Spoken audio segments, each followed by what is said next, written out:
እዩ ዛሬም በድፍረት እንግዲህ ብሩክ ጋር ከመሄድ ማንም አያስቆመኝም፣ ማንም አያስቀረኝም በማለት እንግዲህ በድፍረት እየተናገረች ትገኛለች። ዛሬ እንግዲህ ፍፄና ቤኪ ለብቻ አግኝተዋታል። ጠርተው ምን ሊሏት እንደሆነ አላውቅም፣ ምን ሊያወሯትም እንደሆነ አላውቅም። እች ልጅ ለምን እንደሚያባብሏት፣ ለምን እንደሚደውሉላት፣ ለምን እንደሚጠሯትም አላውቅም።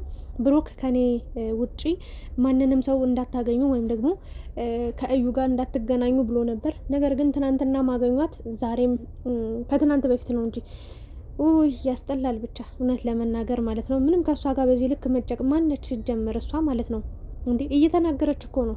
ዲኤንኤ ውጤቱ በእርግጠኝነት ይኸው እንደው የእውነቴን ነው ምላችሁ የብሩክ ልጅ ነው ካልተባለ እኔ እቀጣለሁ በተአምር ማለት ነው። አንድ ምርመራ የተደረገበት ሁኔታ በጣም እውነት የማይመስል ነገር ነው። እኔ እስከማውቀው ድረስ እንግዲህ ከአዲስ አበባ ውጪ ይሄን ነገር ለሶስተኛ ነው ለአራተኛ ጊዜ ነው የምነግራችሁ። ከአዲስ አበባ ውጪ ምንም አይነት የዲኤንኤ ምርመራ ወይም ደግሞ የዘረመል ምርመራ ተደርጎ እንደማያውቅ 100% ልነግራችሁ ወዳለሁ በዚሁ አጋጣሚ ማለት ነው። እንግዲህ የምታውቁ ሰዎች ካላችሁ አሳውቁኝ። እኔ እስካለኝ መረጃ ድረስ ከአዲስ አበባ ውጪ ሌላ ከተሞች ወይ ነው ሌላ አካባቢዎች እንደሌለ አውቃለሁ። የእውነቴን ነው። ሌሎች ትልልቅ የዲኤንኤ ምርመራዎች ራሱ አዲስ አበባ ድረስ የትም አካባቢ የትም ክልልም ሆኑ ወደ አዲስ አበባ መጠው የዘረመል ምርመራ ወይም ደግሞ የዲኤንኤ ምርመራ የሚያደርጉበት ሁኔታ ነው የሚታወቀው። ከዚህ በፊት ውጭ ሀገር ነበረ፣ አሁን ላይ ነው በቅርቡ ሀገራችን ላይ የመጣው። ቡታጅራ ይህንን የዲኤንኤ ምርመራ አድርገዋል። ይሄ ነገር በምን አይነት መንገድ ሊጠናቀቅ ይችላል ለሚለው ማቀው ነገር የለም። እዩ ወደ ኋላ ቀርታ ነበረ። ብሩክ ከፊት ነው ወጦ የሄደው። ደም ሰጥቷል። ግን ደግሞ ህፃኗን ደግሞ ደም ትሰጣለች ወይ የሚለው ነገር እኔ አላውቅም። እኔ እስከማውቀው ድረስ ህፃን ከሆነች ወይ በምራቋ ወይ ደግሞ በጸጉር ነበረ። ግን ደግሞ ብሩክ እንደሚታወቀው ደም ሰጥቶ ሲወጣ ነው ያየ ነው። እና ውጤቱ በ72 ሰዓት ይደርሳል እያለች ነበረ ሀይሚ። እንደዚህ አይነት የውጤትም ነገር እንደሌለ መረጃ አጣርቼ ነው የመጣሁት። በተአምር ማለት ነው ይቆያል። ከ24 ሰዓት በላይ የምርመራ ውጤት እንደሚቆይ፣ በጣም በጥንቃቄ እንደሚሰራ፣ በጣም ብዙ ፕሮሰሶች እንዳሉት፣ የፖሊስ ህጋዊ ፊርማም እንደሚያስፈልገውም ሰምቻለሁ። ለማንኛውም ስለ ምርመራው እናቆይና ሀይሚና ብሩክ በጣም በከባዱ ተጨንቀዋል። እንግዲህ በጸሎታችሁ አስቡን እያሉ ይገኛሉ። እነሱ ብቻ ሳይሆኑም እነ ፍፄም ዛሬ ቤኪም ፍፄም መጠው በጸሎታችን እናስባቸው ነው እያሉ ያሉት። ይሄ ምንም ጸሎትም ዱዓ ምናምንም አያስፈልገውም ሲጀመር ማለት ነው። በእርግጥ ሀይሚ ብሩክ ክፉ ነገር እንዳይገጥማቸው፣ ሁለቱ እንዳይጨቃጨቁ፣ ሁለቱ እንዳይጋጩ ልንጸልይላቸው፣ ሰላም እንዲሆኑ ልናስባቸው እንችላለን በጸሎታችን። ከዛ ውጭ ግን ይሄ ውጤት የእሱ ልጅም ሆነ አልሆነም ዲኤንኤ ይደረግ ነው የተባለው። ይሄ ዲኤንኤ የብሩክ ልጅ ነች እንደምትባል አስቀድሜ እየነገርኳቸው ነው። ራሳችሁን አዘጋጁ። ምክንያቱም ይሄ የተደባበሰ የምርመራ አካሄድ ወይም ደግሞ ሂደት ስለሆነ እመኑኝ ትክክለኛ ውጤቱን እንደማሰሙ እርግጠኛው ልነግራችሁ ወዳለሁ። ይሄ ነገር እንግዲህ አንዳንዶቻችሁም ድራማ ነው እያላችሁ የምትገኙ ሰዎች አላችሁ። ግን እኔ ምንም አይነት መረጃ ሳይኖረኝ አንድን ቪዲዮ ድራማ ነው ብዬ ልናገርም ላወራም አልችልም። ምክንያቱም በዚህ ሰዓት ሀይሚ ብቻ አይደለችም፣ ብሩክም በጣም ተጨንቋል። ብሩክም ብቻ አይደለም ብዙ ሰዎች ለብሩክም ለሀይሚም የሚያስቡ ሰዎች በቃ ለወራቶች ያህል ተጨንቀን ተጠበን እንግዲህ በምን በቃ የእሱ ልጅ ነው ይሄ ልጅ ከወዷ ጎትቶ አያወጣው ሳትወልደው ወይ ሳትወልዳት ምንም በምንም አይነት መንገድ የእሱ ልጅ ይሁን አትሁን የሚታወቅ መረጃ ወይም ደግሞ ማስረጃም አልነበረውም። ግን ብሩክ በጣም በሚያሳዝን ሁኔታ እንግዲህ ማንም ሰው እንደማያምነው በቃ ነው በዚህ ሰዓት ሂስቶሪ ላይም ለጥፎ ያየሁትኝና ማንም አያምነኝም ብላ አታስብ። ብሩክ ደግሞ እዚህ ጋር ማንም አያምነኝም ልትል የምትችልበት ሁኔታ ላይ አይደለም። ያኔ አዎ ሁላችንም አናምንህም ነበር። ያ ካንተ ንግግር ነው። እኔንም ትናንትና በሰራሁት ቪዲዮ መጀመሪያም ብሩክን አላመንሹም ነበረ እያላችሁ የነበራችሁ እንዴ ራሱም እኮ የተናገረው ንግግር ነበር በሰዓቱ በወቅቱ። ያንን ንግግር እኔ እርግጠኛ ሁኜ ሳይሆን ከሱ ንግግር ነው ሁላችንም የሱ ልጅ ሊሆን ይችላል ብለን የደመደም ነው እንጂ እኔ አሁንም የብሩክ ልጅ ሆነም አልሆነችም ችግር የለውም። ዋናው የሀይሚ መቀበል ነው ብያለሁ። ማንንም የማስረዳት ግዴታ የለባቸውም ብያለሁ። እና እኔን ስትወቅሱ የነበራችሁ ድሮም ብሩክን አታምኙም። ይሄ ማመን አለማመን ሳይሆን ይሄ የዲኤንኤ ውጤት የሚለይ ይሆናል። ይሄ መታመን አለመታመን ሳይሆን በቃ ሊፈጠር ይችላል፣ ስህተት ሊሰራ ይችላል። ብሩክ እኮ ሰው ነው አይደል እንዴ? ፍጡር እኮ ነው፣ ፈጣሪ እኮ አይደለም አይደል እንዴ? ሊሳሳት ይችላል። የሰው ልጅ በየትኛውም መንገድ በማወቅም ባለማወቅም ሊሳሳት ይችላል። ስለዚህ ይሄን ስህተቱን ሀይሚ ከተቀበለችው ድረስ እኔ ምንም ምለው ነገር አይኖረኝም። ወይም ደግሞ እዚህ ጋር አመንኩት አላመንኩት እኔ ምንም የሚፈጠርም የሚቀነስ የሚጨመርም ነገር የለም። እና ይሄ የማመን ያለማመን ጉዳይ ሳይሆን ብዙዎቹም እንግዲህ እኔ ይሄን ነገር ከእዩ ጋር እያስኬዱት ያለው ነገር ምንም አመርቂ ነገር የሌለው ምንም በቃ እዩን እሽሹ ከማለት ውጪ ወይም ደግሞ ሹሩሩ ከማለት ውጪ ምንም አይነት መፍትሄም ወይም ደግሞ ምንም አይነት ለውጥ እንደማይኖር ነው። በቃ እዩ ብሩክ ጋር ከመሄድ ወይም ደግሞ ብሩክን ወደ እኔ ከማምጣት ማንም ሰው አያስቆመኝም ብላለች። እና እንግዲህ በምን እንደምትወስደው አብረን የምናይ ይሆናል። ወይ ልታሳግተው ትችላለች እንደለመደችው። በነገራችን ላይ የእዩ ጉድ በጣም ብዙ ታሪክ አለ። በኋላ አንድ ቪዲዮ ፖስት ላችኋለሁ። አንድ ልጅ እጅግ በጣም እያዘነች ስለ ብሩክ፣ ስለ ሀይሚ፣ ስለ እዩ፣ ስለ ሶስቱ የተደበቀ እስከ ዛሬ ማንም ሰው ያልሰማው እውነታ ትሰማላችሁ። በኋላ ላይ ቪዲዮ ሼር እለቅላችኋለሁ። ወደ 14 ደቂቃ የሚሆን አንድ እህታችን ቲክታክ ላይ ገብታ ሙሉ ታሪኩን እያለቀሰች ያወራችሁን ታሪክ እፖስትላችኋለሁ። አሁን ግን በዛሬው ቪዲዮ ነው ሀሳብ አስተያየት ልሰጥ የምችለው። እንግዲህ እች ልጅ የብሩክም ትሆንም አትሆንም እንቀበላለን ብለዋል። የሚፈራው አልኳችሁ ወይ ሀይሚ አልቀበልም ብትል ኑሮ ወይም ደግሞ ከሀይሚ ጋር የሚያጋጭ የሚያጣላ ነገር ቢሆን ኑሮ እጅግ በጣም አሳዛኝና አሳፋሪ ወይም ደግሞ በጣም አስጨናቂ ጊዜ ልናሳልፍ እንችል ነበር። ግን አሁን ላይ ማንም ሰው የብሩክ ሀቅ ይውጣ የብሩክ እውነት ይውጣ ያላመኑ ሰዎች አሉ ለምትለው ፍፄ እንደዛ እያልክ ነበር። ብሩክ ታመንም አልታመንም ለሀይሚ ነው ዋናው ነገር። እኛ አመን ነው አላመን ነው ለእኛ አስረዳን አላስረዳን ትርጉም የለው። በእርግጥ ከሱ እኩል እኛም 9 ወር ሙሉ አብረን ስንጨነቅ የነበርን ሰዎች አለን። እውነታውን ለማወቅ የምንፈልግ እዩ ስትዋረድ፣ እዩ የውሸቷ ጥግ ሁሉ ሲጋለጥባት ማየት በቃ ሀይሚና ብሩክ በደስታ ሲተቃቀፉ ማየትን እንፈልጋለን። ያችን ቀን ማየትም መስማትም እንፈልጋለን። ግን ይህን ያህል እሷን ሹሩሩ እያልን አይደለም። ምንም አታመጣም። የእሱ ልጅም ከሆነች በረከት ነው። በቃ ቆሻሻ አይደለችም። የእግዚአብሔር ፍጡር ነች። ፈጣሪውን እያመሰገነ መርዳት በሚችልበት መንገድ እየረዳት የአባትነት ፍቅሩን መስጠት ባለበት ጊዜ እየሰጠ እች ልጅ የምታድግ ይሆናል። የእሱ አይደለችም ከተባለም እሰየው። ሀይሚ ማርፋ ልቧ ያርፋል። እስከዛሬ ልቧ እንዲህ እንደቆመ ነው ያለው። እውነት ለመናገር ባይሆን የሚል ሀሳብ ነው ያላት ሀይሚ። እንደው እውነቱን እንነጋገር ከተባለ ሳያት ማለት ነው። ለማንኛውም ግን እኔ ፍፄና ቤኪ ዛሬ ያደረጋችሁት ነገር በጣም ገረመኝ። እች ልጅ እንግዲህ ዲኤንኤ ምርመራ አስደረጊ አትጨቅጭቆኝ ያለችው ሮጣን ነው ዛሬ ስዩ እግዚአብሔርን በቃ አትጥሩኝ አትጨቅጭቆኝ ነው ያለችው። እና ዲኤንኤ ይደረግ ተብሎ ሄደ በቃ አይደል እንዴ? ብሩክ ሳያገኛት ሀይሚ ማግኘት ሳትፈልግ እናንተ በድብቅ አግኝታችሁ እሷ ጋር የምታወሩበት መንገድ እኔ አልገባኝም።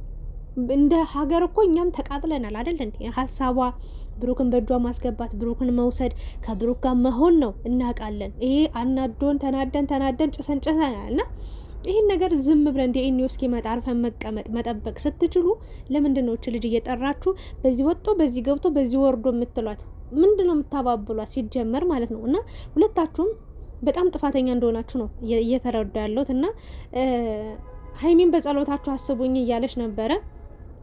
ይሄን ያለችበት ምክንያት ልንገራችሁ። የብሩክ ልጅ ናት ተብሎ ከመጣች ሀይሚ መቀበል እንደማትፈልግ ልንገራችሁ። 80% በእውነት 20%ቱ ምናልባት እንግዲህ ለህፃኑ አዝና ወይ እኔ እንጃ ለብሩክ የገባችለት ቃል እንትን ብሏት ምናምን ካልሆነ እመኑኝ እች ልጅ ብሩክ ነች ከተባለች ሀይሚ በጣም መጥፎ ስሜት ላይ ነው የምትሆነው። እግዚአብሔርን ነው የምላችሁ። ብቻ ሀይሚዬ እንደዚህ አይነት ስሜት እንዳይሰማሽ እባክሽን። ይሆናልን አይሆንምም ብቻን ሳይሆን ይሆናልንም ብለሽ ብታስቢ እኔ ደስ ይለኛል። በቃ ሊሆን ስለሚችል ላይሆን የማይችልበት መንገድ በጣም አነስተኛ ስለሆነ 50-50 ስለሆነ እንደዚህ አይነት ሀሳብ ቢኖርሽ እኔ ደስ ይለኛል። በጸሎት አስቡኝ ለሚባለው ምንም ኦልሬዲ ቀድማችሁ ያወቃችሁት ነገር ስለሆነ ወይም ደግሞ ሆነችም አልሆነችም ኖርማል ነው ብላችሁ ካሰባችሁ እንደዚህ አትሉም ብዬ አስባለሁ። ግን እመኑኝ ይች ልጅ የብሩክ ናት ተብሎ ከተወራ እዩ መቀመጫ መቆሚያ ስቃይ ነው የምታሳያቸው። እግዚአብሔርን ነው የምላቸው። እና ለዚች ልጅ ቦታ እንዳይኖራት ምንም አይነት ብሩክ ጋር እንድትመጣ የሚያደርጋት ምክንያት እንዳይኖር አድርጎ ለአንዴና ለመጨረሻ ጊዜ ይሄ ዲኤንኤ ተደርጎ ከሀይሚም ከብሩክም ህይወት ውልቅ ብላ የምትወጣበት መንገድ ቢፈጠር እኔ እንደኔ ምኞቴና ጸሎቴ ነው። ለማንኛውም ግን ፍፄና ቤኪ አኗርም አለህበት ምንም እናንተ መግባት አይጠበቅባችሁም ነበር እዚህ ጉዳይ ላይ ምንም እናንተ ስለዚህ ጉዳይ ማውራት አይጠበቅባችሁም። ከሀይሚ ጋርም ተከትላችሁ መሄድ አይጠበቅባችሁም ነበረ። እውነቱን ንገሪኝ ካላችሁ ይሄ ወሬ ይስፋፋል፣ ሚስጥር እየተስፋፋ ይወጣል። በቃ ብሩክ የማይፈልገውን ነገር በቃ የሆነ እኔ ብሩክ አሁን ተናግሯል። ብቻችሁን እንዳታገኟት እችል ልጅ እንድታገኟት በጭራሽ አልፈልግም ብሏል። ሀይሚንም ማናችሁንም ቢሆን ብሏል። እና እነሱ በድብቅ ሲያገኟት ወይም ደግሞ ብሩክ ሳይፈቅድ ብሩክ ሳያቅ እች ልጅ ባገኟት ቁጥር የብሩክ ሚስጥር እየወጣና የእውነቴን ነው ለእዩ ሌላ መረጃ እንደመስጠት ነው የሚቆጥረው። እና ሀይሚና ብሩክ እዩ ሆነው ብቻችን ጉዳይ ቢጨርሷት ቢዘጓት ደስ ይለኝ ነበር፣ ግን እንዲህ በቀላሉ የሚዘጋ ነገር አይደለም። ምክንያቱም እዩ እንግዲህ በጣም እየፎከረች ነው ያለችው ብሩክን እንግዲህ በእጇ ለማስገባት።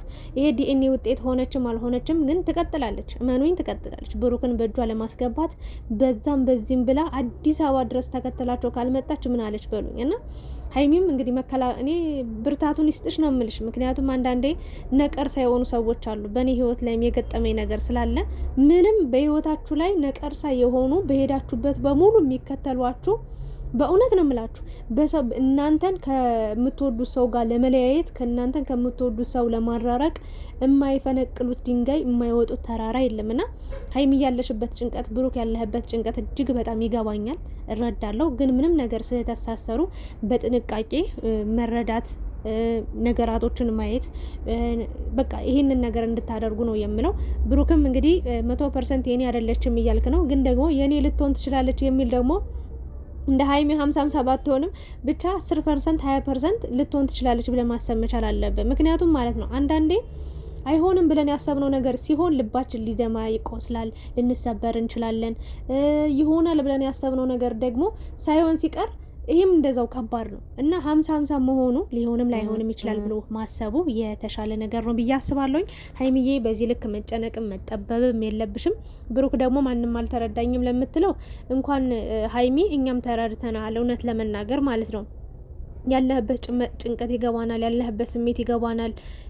ብዙ ዋጋ በቃ ከፍለሃል። በቃ ለፍቅር ሲባል የሚከፈል ነገር ነው። ህይወት አልጋ ባልጋ አይደለችም። ሀይሚ እንደተናገረችው አንድን የፍቅር ህይወት ሀብለ ስትጀምር የሚገባብ ብዙ ነገር አለ። እኔ እንኳን በዚች ገና በትንሽ ወራቶች አመታት እንኳን ሳይቆጠሩ በትንሽ ወራቶች ያጋጠመኝን በፍቅር ህይወቴ ብነግራችሁ ብዙ ታሪክ አለ። በጣም መከራ ነው፣ በጣም ስቃይ ነው፣ በጣም ብዙ ፈተና አለ። ግን ያችን ፈተና ያችን ስቃይ ያችን መራራ የሆነቿን ነገር ሳትቀምሱ ማለፍ አትችሉም። በቃ የህይወት ህግ ነው ብዬ ነው ማስበው። አንዳንዴ በቃ ማንም ሰው በፍቅር ህይወት ሲጀምር የፍቅር ታሪክ ሲጀምር ሀብሎ ብዙ የሚያሳልፋቸው ታሪኮች አሉ፣ መራር የሆኑ ከዛ ደግሞ ጣፋጭ ጋር ደግሞ ይደርሳሉና ማንም ሰው መራር ሳይበላ ወደ ጣፋጭ የሚገባ የለም። አሁን እቺ ትንሿ ፈተና ነች። ስለዚህ እኛንም አታስደብረን። ሀይሚም የሚረዳኝ የለም ስትል ያው ይከፋታል። እውነት ለመናገር እንደ ሀይሚ የተረዳ ሴት አለች ብዬ አላስብም። ለምን በእርግጥ አንዴ ነገር ከሆነ በኋላ ምንም የፈሰሰ ውሃ አይታፈስም። ግን ቢያንስ ደግሞ አንዳንዴ እስከነ ችግሮቻችን የሚወዱን ሰዎች በጣም ውስን ናቸው። ምን ያደርጋል ውሸት፣ በእውነት ነው የምላችሁ። እና እኔ እንጃ አላውቅም፣ የእዩ ክፋት የእዩ ተንኮል እኔ እንጃ አላውቅም። እስከዛሬ እንደውም ቀለል አድርጌ ሳይሆን ነበር። እንደው የበኋላውን ምለቀውን ቪዲዮ አደራ እንድታዩት ሁላችሁም። በጣም አስቀያሚ በሀይሚ ያልተነገረ ሚዲያ ላይ ያልወጣ የእነሱ ሰፈር ልጆች የሆኑ በጣም ብዙ መረጃ። በተለይ አንድ ልጅ እያለቀሰች ነው ሁሉን ነገር የተናገረችው። ሁሉንም ነገር የማስደምጣችሁ ነገር ይኖራል። ስለ ሀይሚ ማለት ስለ ብሩክና ስለ እዩም በጣም ብዙ ነገሮች ተወርተዋል፣ ብዙ ነገሮች ተነስተዋል። እና ይህንን ነገር ነው ቪዲዮን ያው እለቅላችኋለሁ። አሁን ግን እዩ እንግዲህ ብሩክ ጋር በምንም አይነት መንገድ በምንም አይነት ሁኔታ ልትሄጂ አትችም። የህልም እንጀራ ነው የሚሆንብሽ። እውነት ለመናገር እች ልጅ ሆነችም አልሆነችም በቃ ለሀይሚ ትጎዳለች። ግን ደግሞ ይሁን በቃ እንዴ ምን ይሞታል እንዴ? እች ልጅ በቃ ካልሆነ ወደ ህግ ነው። እኔ በቃ አንድ አማራጭ ወደ ህግ መሄድ እንጂ ፍፄ በዚህ ሄደ መናቆር፣ ቤኪ በዚህ ጋር ማናገር እነዚህ አይቻልም። በቃ አይሆንም። እሷ ጋር ጭራሽ መገናኘት የለባችሁም። እና ሀይሚን ብሎክ ማድረግ ትችላለች። ለሀይሚ አትጻፊላት፣ አታውሪያት። ለብሩክ ምንም አይነት መልእክት አትላኪ ማለት አትችሉ። ምክንያቱም ብሎክ የሚባል ነገር አለ። ብሎክ አድርገው ቁጭ ማለት ስለሚችሉ ማረፍ ስለሚችሉ እንኳን አይደለም ለዚች ለተራ ሰው ማለት ነው። ስንቶቹ ከሚወዱት የሚያፈቅሩትንም ሰው ብሎክ አድርገው ግልግል በቀረፍ የሚሉ ሰዎች አሉ። እና ብርቅ አይደለም ብሎክ ማድረግ። እና ሀይሚን እንዳስጨቃጭቅ ብሩክ እንዳስጨቃጭቅ በብሎክ ማጠናገር የተሻለ ነው ብዬ አስባለሁኝ። ሀይሚና ብሩክ እንግዲህ በጣም ከባድ ጭንቀት ውስጥ ነው የሚገኙት። እንግዲህ ወይ ቲክታክ ላይ ቢመጣሉ ብዬ አስባለሁኝ፣ ወይ ደግሞ ቪዲዮ ይለቁልናል ብዬ አስባለሁ። ብቻ ባሉበት ደህና የሆኑ ሁለታቸው አይጣሉብን፣ ሁለታቸው አይጨቃጨቁብን፣ ሁለታቸው መሀል ክፍተት አይፈጠር። በቃ ሁለቱ አንድ ከሆኑ የሚመጣውን ነገር ሁሉ መመከት ይችላሉ፣ መመለስ ይችላሉ። ይህንን ነገር ነው የምለው። መጀመሪያ ተዘጋጅታችሁ ለሁሉም ነገር መጠበቅ አለባችሁ ብዬ ሀሳቤን ለመስጠት ነው። ያው ብዙዎቻችሁ ብዙ ነገር እያላችሁ ነው የምትገኙት ግን በዚህ ሰዓት በቃ ለብሩክ የማያዝን ሰው የለም። በእውነት ነው የምላችሁ። በቃ እሷ ከፍታ በሰጠችው ለማንም ይሄ ልጅ ሲወቀስ ስሙ ሲጠፋ በእውነት የሆነ ጊዜ እኮ እኔ አልረሳውም። በእውነት እኔ ራሱ በቃ ያንተ ልጅ ናት ብዬ ውላ ሁሉም ሰው ድምዳሜ ላይ ደርሶ ነበር። እንኳንኛ ሀይሚም ራሱ ደርሳ ነበር እና ያን ሰዓት ራሱ የነበረውን ነገር በደንብ አስታውሳለሁ። እግዚአብሔርን ያለቀሰበትና በኋላ ላይ ሁላችንም ተጸጽተን ይቅርታ ጠይቀን የእውነት እኔ እንጃ አሁን ላለበት ደረጃ በቃ እየደገፍ ነው እያበረታታ ነው የምንገኘው። ለማንኛውም ፈጣሪ ሰላሙን ያምጣ። ሀይሚ በብሩክ ላይ ልብሽ አይሻክር፣ ብሩክም በሀይሚ ላይ ልብ እንዳይሻክር፣ ክፍተት እንዳይፈጠር ፈጣሪ እርዳችሁ። እኔ ለዚህ ነው ጸሎቴ እንጂ ምንም የእዩ ልጅ ሆነች የብሩክ ልጅ ሆነች አልሆነች ለሚለው ያን ያህል አያስጨንቀኝም። ያው የሀይሚ ጉዳይና የብሩክ ጉዳይ ነው፣ የእነሱ አንድ መሆን ነው። ጨርሻለሁኝ። እናንተን ሀሳብ አስተያየት፣ ላይክ፣ ሼር፣ ሰብስክራይብ እያደረጋችሁ ኮሜንት ላይ አስቀምጡልኝ። አመሰግናለሁ የኔ ወዶች። በሌላ ቪዲዮ ደግሞ ተመልሰን የምንገናኝ ይሆናል። ቅድም ያልኳችሁን ታሪክ ግን ቪዲዮ 14 ደቂቃ ሪከርድ አድርግ ያለው ፖስት ማድረግላችሁ ይሆናል። ጠብቁኝ። ይፖስት ካላችሁ ፖስት ዋለው፣ ካይ ቅር ካላችሁ ደግሞ ይቀራል። ኮሜንት ላይ አሳውቁኝ።